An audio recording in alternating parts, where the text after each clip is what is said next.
There's a running joke online about someone will say the quiet part out loud. They're saying the quiet part out loud as if there's this something that you refer to that everybody knows or everybody assumes, but you never actually say it. And now they're saying the quiet part out loud. And it sort of occurred to me recently, and I've made reference to this in the past, when it comes to college football and the transfer portal and most specifically NIL, is there even a quiet part anymore?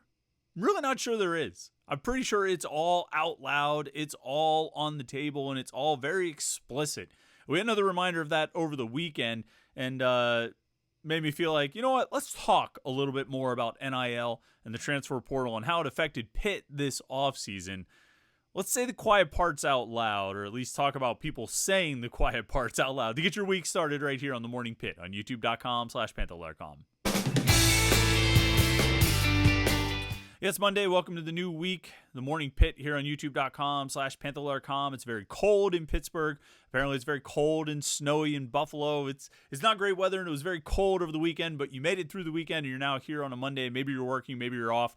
Kids are off school. Maybe they're off school, but you're still trying to work, so good luck with that. That's certainly the situation here at the Panther-Lair offices, but we'll be all right. You know what we do here? We get together for a little Pitt sports talk every day of the week, Monday through Friday, right here on youtube.com/Panther-Lair.com. We also have a lot of other things we do here at youtube.com/Panther-Lair.com. Our weekly live show every Wednesday night with me and Jim Hammett and you talking about Pitt sports. Post-game live streams that we do after every road basketball game. So we'll have one of those this Saturday night after, I think, Pitt's at Carolina, so we'll talk then. And we do it all right here, youtube.com/Panther-Lair.com. And if you want to make sure you don't miss any of our Pitt sports content or Pitt video content, then make sure you like this video and subscribe to our YouTube channel. That way you won't miss any of it. You can turn on alerts and get a notification sent to your phone, and that way you will always be tuned in. Oh, look, a new Morning Pitt video posted. Oh, look, they're going live for a post game or a live stream.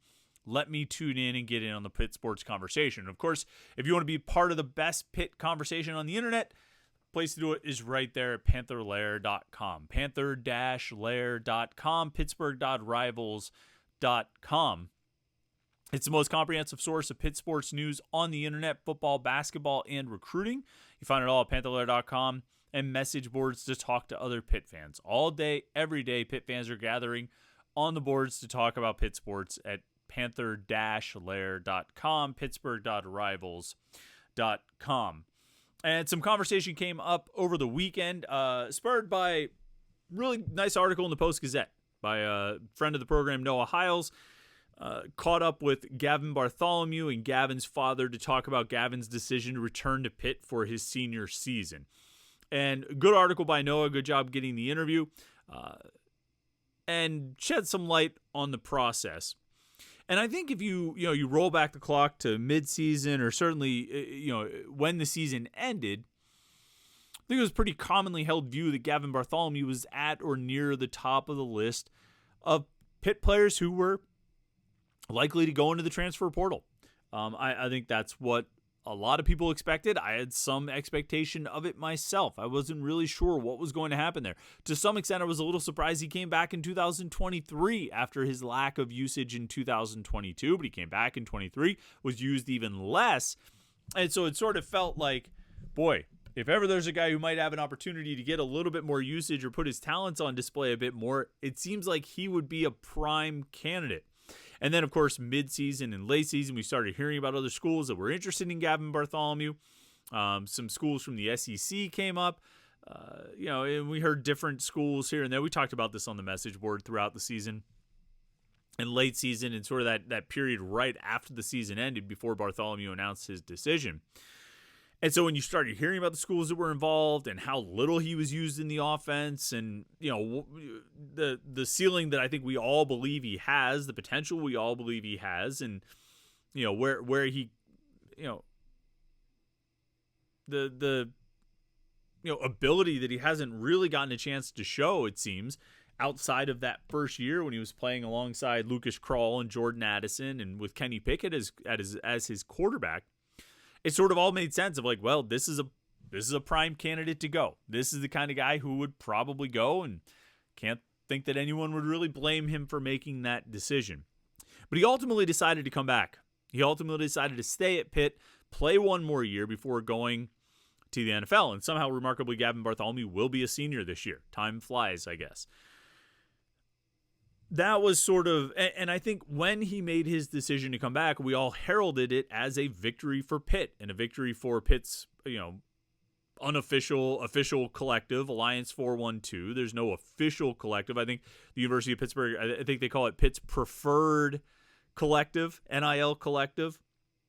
And basically that's the entity that, operates as a conduit to set up these NIL deals, either for players on the current team or players you're trying to entice or players you're trying to retain or whatever the case may be. And I think when Gavin Bartholomew announced his return, that was heralded as a victory for Pitt, a victory for Alliance 412. Same thing with Kenny Johnson when he decided to come back and a handful of other guys. Bartholomew and Johnson were probably the two that people were watching the most throughout the offseason and the early run of the offseason of, are they going to stay? Are they going to go? They're probably going to go. Other schools are really interested in them. This team went 3-9 and their offense stunk and these guys weren't getting used very well. And, Penn State wants this guy. Georgia wants that guy, and there are going to be NIL deals all over the place. Well, it took some doing, but ultimately they stayed at Pitt, both of those guys and a number of others, like I say, who were getting interest from other schools. And I think when you saw that, you saw Gavin Bartholomew come back, you saw Kenny Johnson come back, and you saw Deion Hayes come back. You go down the list. Basically, all the guys who sort of made an announcement of the fact that they were coming back. I think you read into every one of those announcements as, well, somebody came through with NIL money. And that, I would say for the most part of the season, that was the quiet part. It was the quiet part that you sort of talked about but didn't talk about. You said, but you didn't say it in those exact terms last offseason or through the spring or in the summer when you talked about transfers and you talked about guys who did transfer or didn't transfer, or transfers you pulled in or players on your roster that you held on to. That was the quiet part that you didn't say out loud, that it was just basically, it was a decision made on NIL. But by the end of the season, and as we worked through the offseason, so many of those pretenses were dropped. So much of it that we would sit here and, I remember talking at various points of a lot of these other factors like environment, location, game day atmosphere, team success, readiness for the pros, all the factors that have for so long have defined recruiting and been significant elements at play in recruiting and subsequently transfers out of the transfer portal, all of it really faded away and fell behind that number one motivation, that one thing that motivates everyone above and beyond anything else: straight cash. And actually, I wrote about this a couple weeks ago in the 321 column where I quoted Method Man of cash rules everything around me, because everything came down to that, to the point where guys just didn't even need to visit. Transfers would pick their school without even visiting. Maybe they'd have an in-home visit with a coach. They'd have a FaceTime with a coach, make sure that they get along, that they don't hate each other. But it really didn't matter. It really came down to that one factor as the primary motivation. But that was sort of the quiet part that kept getting louder and louder. And everybody sort of thought it last year, and I think we all got direct exposure to it with Jordan Addison, where you walked away from a situation where you had been the Biletnikoff Award winner, where you had achieved at the highest level, you had a guaranteed role and position on this team, and left to go to USC, where, it's more high profile, it's Los Angeles. I guess you'd be playing with a better quarterback. I don't think there's any doubt about that, in what should be a better offense. But it was really, the motivation was the money. And no matter what we say here over the course of these 20 minutes, I don't begrudge anyone the right to get what they're owed. You know what I mean? To get compensated for the work that they're doing. There's that old saying of, if you're good at something, don't do it for free. And for far too long, these players have been doing it without any direct compensation, effectively doing it for free. And so I don't hold that against anyone. I don't want you to mistake what I'm saying for that. But it really, became the primary motivation. And so we would talk about it, but we wouldn't really come right out and say it. Well, now just more and more of the pretenses are falling away. The pretenses are falling away. And so we come back to Noah's interview with Gavin Bartholomew, talking to Noah Hiles in the Post-Gazette. And Gavin, as he's talking about his process of going through, considering the transfer portal, makes it very clear that there were offers from other schools on the table. And I'm not talking about scholarship offers. There were NIL offers from other schools on the table. And again, things we all assumed, things we all talked about. But here it is being laid out in no uncertain terms. To the point where he then says, Gavin Bartholomew, while referencing Pitt's collective, the Alliance 412 and their resources, says, quote, "I knew we didn't have a ton of money, but I knew we had money. I came up with a number that I felt was reasonable for my specific situation. I was willing to ask for a bit less because I love it here. I love this program, I love this city, and I love being a Pitt man." That's the quiet part out loud, right? I mean, that's the quiet part out loud. I was willing to ask for a bit less. I came up with a number that I felt was reasonable for my specific situation.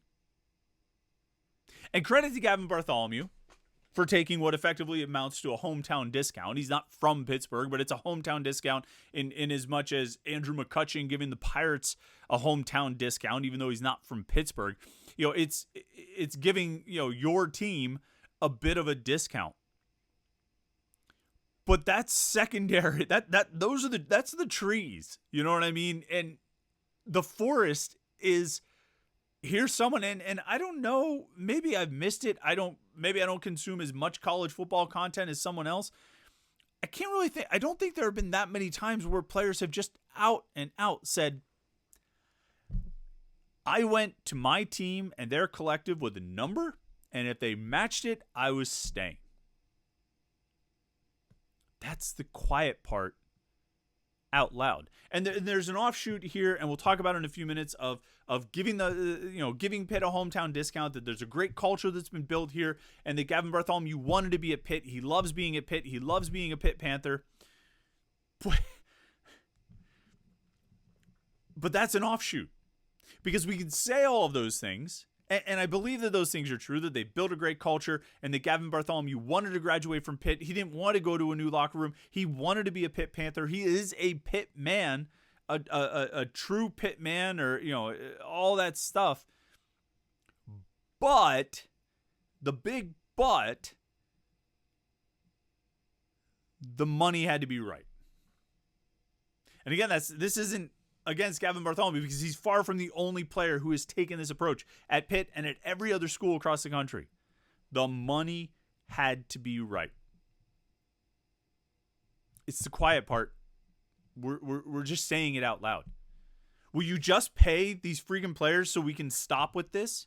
So it doesn't have to be that? Can you just establish a regulated system, a transparent system of NIL payments and actual revenue sharing with the players so that we can stop making it about this? And I mean, you know, I'm far from the first person to lay this on the doorstep of, the NCAA, but they absolutely allowed this situation by letting the whole thing run without any tethers, without any completely unfettered, without any regulation whatsoever. And they allowed this situation to exist. To be born and to grow into what it is now, which is, as somebody, I think on the message boards, and they're probably not the first person to ever say it this way, but somebody on the message board said it, and it totally resonated with me, that this is the most free of free agencies in all of sport. No other sports have a free agency that is completely unlimited like this one. Completely unlimited like this one. Now, a guy like Gavin Bartholomew's treating himself like a restricted free agent, and I think a few other guys took similar approaches, but that was like of their own choice. That wasn't like written into some league policy. It came down to the money. And some of the guys they lost that they would like to hold on to, it came down to the money. I think I said this when he left. DeAndre Jules, you wish him the best of luck, of course, at South Carolina. You hope he does well there. But you can't. It's going to take a lot to convince me that he walked into a better situation there than what he had here, where he had a defense that he knew and understood, a guaranteed starting spot, and another year working with a guy who is widely considered one of the best defensive line coaches in the country. You can't tell me he walked into a better situation at South Carolina. So what made that decision? What made the difference there? Sam Okunlola, fairly confident that he was set to do pretty well at Pitt. Then he wanted more. Now he's at Colorado. And he's young. It's not like Jules where he's entering his final year of eligibility and it's now or never. It's not a make or break year for Okunlola. He's got a few more years left to really kind of build himself into an NFL prospect. But that was a situation where, from what I understand, I think he wanted to probably get the highest paid player on the team. See, I almost fell into a trap there. I almost started finding a way to say, receive more than anyone else or a bigger NIL deal. Screw all that. He wanted to be the highest paid player on the team. We're saying the quiet part out loud, right? Like what are we holding back here? And, like I said, I mean, there is that offshoot with guys like Bartholomew. I would say Kenny Johnson. I would say Solomon Shields. I think a number of guys that they were able to hold on to this offseason who maybe could have gotten a little bit more in NIL if they went somewhere else, but decided to stay because of what's been built here. The culture, the camaraderie, the locker room. I think it's a strong locker room. I think the team is strong. I think the teammates, I think they've largely populated, the coaches have largely filled this roster with good people. You have 100 or 110 or 120 guys, college-age guys. You're not going to bat 1,000, and everybody has a bad day sometimes. But by and large, I think they've filled this roster with good people. I think the coaches have handled it well in terms of roster building and fostering a good culture and a good team environment. And I think all of that benefited Pitt. I think that helped Pitt, and help the collective to get some of these hometown discounts, like what Gavin Bartholomew explicitly said he received. But I don't know, and so that's a credit to Pitt, and also it's a credit to Alliance 412 that they were able to get this work done, and it's a credit to the fans who supported Alliance 412. This was the sales pitch from Alliance 412. And whether it got to you or it didn't, I don't know. I know we talked about it on the message boards a lot, but this is and was the sales pitch from Alliance 412, is that, this is an opportunity for the fans to have a direct impact on the success of the team through roster construction, through personnel. And like what we're seeing now, when the quiet part gets said out loud, it makes it even more explicit how direct of an impact the fans can have. Gavin Bartholomew went to them with a number. By his own directly quoted admission, he went to them with a number. Where do you think that money comes from? The money comes from the support of fans who give to Alliance 412, who become Alliance 412 members and give. And so if you're a fan and you're a member of Alliance 412, you can sit there and you can look and you say, I helped keep Gavin Bartholomew on this team. And you can have separate thoughts about how you feel about that system and the way it's operated and the way this whole thing sort of comes together and works. But, those are the results of supporting that organization. And so credit to Pitt for building the culture. Credit to Alliance 412 for getting the work done. Credit to the fans for supporting it. That's what the system is now. That's what the situation is now. And we've all known it and we've all believed it. But if it's just going to be out there in the open, then you got to play that game. And I think the system will change in the next couple of years. I do. I don't think this is sustainable. I don't think you can keep calling on the fans to pay the players as opposed to just, the universities making the millions of dollars and the conferences making the billions of dollars, instead of them paying the players, calling on the fans to pay the players is not sustainable. And this completely unregulated, money all over the place system is not sustainable either. There needs to be something regulated, structured, transparent. And I think all those things are coming. I think all those things will come. And they'll either come at collaboration of conference leadership across multiple conferences, creating a system. The NCAA could get off its ass and actually do something here, or the federal government will get involved. I mean, we've got the state governments involved already. The federal government will ultimately get involved. Now, you and I know that it would probably be best if the conferences just took care of this. That's probably, avoid having the government be involved and avoid trying to rely on the NCAA to take care of anything. So the conferences need to settle this. The conferences need to figure out a system to make this work. And so it'll only be for a couple years, I think, where basically the schools will have to rely on the fans to pony up cash to keep the players. There's two sides of NIL and the transfer portal. One is going to get talent, and one is holding on to your talent. And that's sort of the main focus here. And I think that was one of the main focal points for Alliance 412 was keeping guys like Bartholomew and Kenny Johnson and so on and so forth. In addition to going out and trying to get David Ojebwe and Nick James and all the guys that they were able to bring in, Eli Holstein, etc. I think it will only be for the next few years that this has to happen. But in that period, it does have to happen. And in that period, it's going to fall on the fans to take care of business. And, in the meantime, just hope players keep giving Pitt a hometown discount.